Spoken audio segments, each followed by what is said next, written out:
Sponzorem tohoto podcastu je Generali Česká, která vám umožňuje jako první pojišťovna u nás řešit autonehody ve své aplikaci, rychle a online.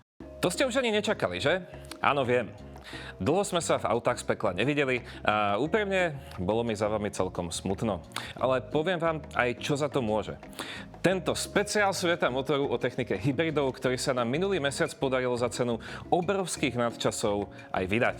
Viete, na svoje influencerské milióny ešte stále čakám a popri natáčaní videí som ešte furt normálny redaktor sveta motoru, takže kvalitná motoristická žurnalistika má samozrejme prioritu. Ale nie dnes. Dnes si dovolím byť troška nekvalitný. Ideme sa totiž pobaviť o niečom, čo svojou nízkou kvalitou ničí život každému rozumnému človeku sediacemu v novom aute, o asistenčných systémoch. Aké to sú? Prečo existujú a predovšetkým, prečo nám pijú krv? O tomto sa porozprávame v tomto dieli. Tak, poďme na to. Asistentov je celá kopa. Všetko to začalo ale celkom nevinne. Napríklad drobným upozornením na nezapnutý bezpečnostný pás, ktorý mal ešte švédsky Saab v 70. rokoch a nikoho to nejak moc neštvalo. Napríklad preto, že nevydával zvuky. Postupom času ale veci začali byť trocha intenzívnejšie. Auta začali napríklad vydávať zvuky či zasahovať do samotnej jazdy. Niekedy dobré, niekedy horšie. A začneme od toho najlepšieho, tam, kde to celé začalo. ABS. ABS je skvelá vec, proti ktorej nemôže mať nikto nič. Veci proste prišli na to, že najväčší brzdný účinok má koleso tesne predtým, ako sa zablokuje. Tak urobili systém, ktorý sníma, kedy sa koleso zastaví a ten niekoľkokrát za sekundu reguluje brzdný účinok tak, aby dobre bolo. A viete, ako na to došli? Keď postavili Concorde a nevedeli ho na runway ubrzdiť. Takže áno, aj vo vašom aute drejme kúsoček Concordu. ESP. Kde začalo prituhovať, to je ESP alebo elektronický stabilizačný program. Ten v podstate zbiera údaje z ABS čidiel, čidla preťaženia, uhol natočenia volantu a mieru stlačenia pedálov a podľa toho neustále kontroluje, či ste sa náhodou nedostali do šmiku. Rovnako ako ABS, aj ESP dostala do aut firma Bosch v spolupráci s Mercedesom. ABS preto, aby sa vyťahli a ESP im prišlo vhod vtedy, keď postavili príliš vysoké Ačko, ktoré sa im v losom teste začínalo predrácať. Ups. Zatiaľ, čo ABS sa hejtovať nedá. ESP už niekomu vyhovovať nemusí. Nemajú ho radi napríklad driftáži! Vypínať či obmedziť sa musí napríklad v zime, keď je pre rozbeh auta nejaká tá miera preklozu kolies proste nutná. Ale všetci sa zhodneme, že bežným vodičom v normálnej cestnej premávke skôr pomáha, ako by škodil. Start-stop prišiel ešte v roku 1974 v Toyote Crown a čas od času sa objavil v experimentálnych malých autíčkach, predovšetkým v časoch ekonomickej krízy. Napríklad vo Fiate Regata ES. Prvé modernejšie rozšírenie prišlo vo Volkswagene Lupo a Audi A2 v 3-litrových verziách, ktoré jazdili proste za 3 litre nafty na stovku. A robili to aj vďaka start-stopu. S emisnou normou Euro 5 potom start-stop prišiel všade, kam mohol. Bol to totiž najjednoduchší spôsob, ako ušetriť emisie bez výraznejších zásahov.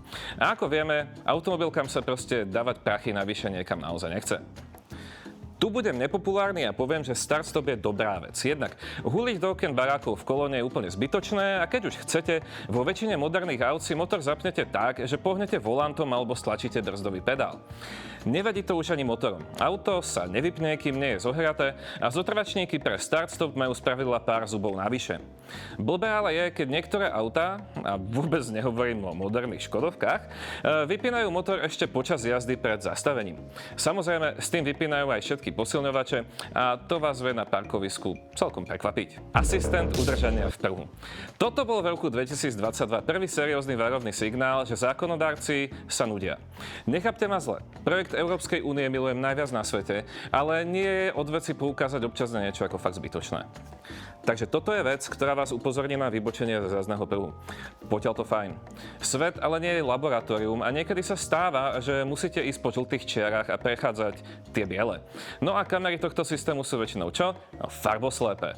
V lepšom prípade vás auto len upozorní a zatrasie volantom, v tom horšom vám ale začne kmásať volantom jak zmyslu zbavené, v čom sú napríklad expertmi terajšie čínske autá. A viete, čo asistenty milujú úplne najviac? Tie úzke české cestičky bez namalovaných pruhov. To si potom auto myslí, že mu patrí celý svet a pri pokuse o úhyb proti idúcemu vozidlu má kamikadze sklony, aj keď to zrovna nie je Mitsubishi. Traffic Sign Recognition. TSR pre neznalých, systém, čo číta značky a potom vám nadáva, keď idete rýchlejšie. Je povinný pre každé nové auto v Európskej únii od júla 2024. To je červenec. A je to strašná hovadina. Nie, fakt. Toto je systém, ktorý vymyslel niekto, kto musel proste vykazovať činnosť. Totiž čítanie dopravných značiek bolo fajn, keď to bol len pomocník, ako napríklad v Opel Insignia z roku 2008. Prečítal vám značku, ukázal vám ju na displeji a vy ste aspoň vedeli, keď ste zabudli. Občas síce kecal a neprečítal to správne, ale nikomu to nevadilo, lebo to bol len pomocník. Lenže potom prišli páni poslanci a prikázali to dať do každého auta s tým, že vás to upozorní na prekročenie rýchlosti. Lenže ako to tak býva? Mimo laboratórnych podmienok tieto veci skrátka nefungujú najlepšie. Systém tak občas značku prečíta zle, alebo prečíta rýchlostný index z návesu kamiónu, alebo značku pre odbočovací prúh, alebo si to číslo proste vycúca z prstu a začína vás vrieskať, že máte ísť 50 po diaľnici. Jak by povedal klasík, takto sa to nerobí do pse matere. Driver Alert System. S týmto systémom sa to má tak. Automobilky šetria, takže namiesto tlačítiek máme dnes všetko len na dotykovom displeji, ktorý si nikto nepýtal. Ten dotykový displej z princípu vyžaduje, aby sme sa naň počas používania pozerali. A keďže sa pozeráme na displej, tak sa nepozeráme na cestu. Problém. Európska únia preto asi rok dozadu naradila praktické a veľmi plošné riešenie. Vaše oči sleduje kamera, ktorá vyhodnocuje, kam sa pozeráte.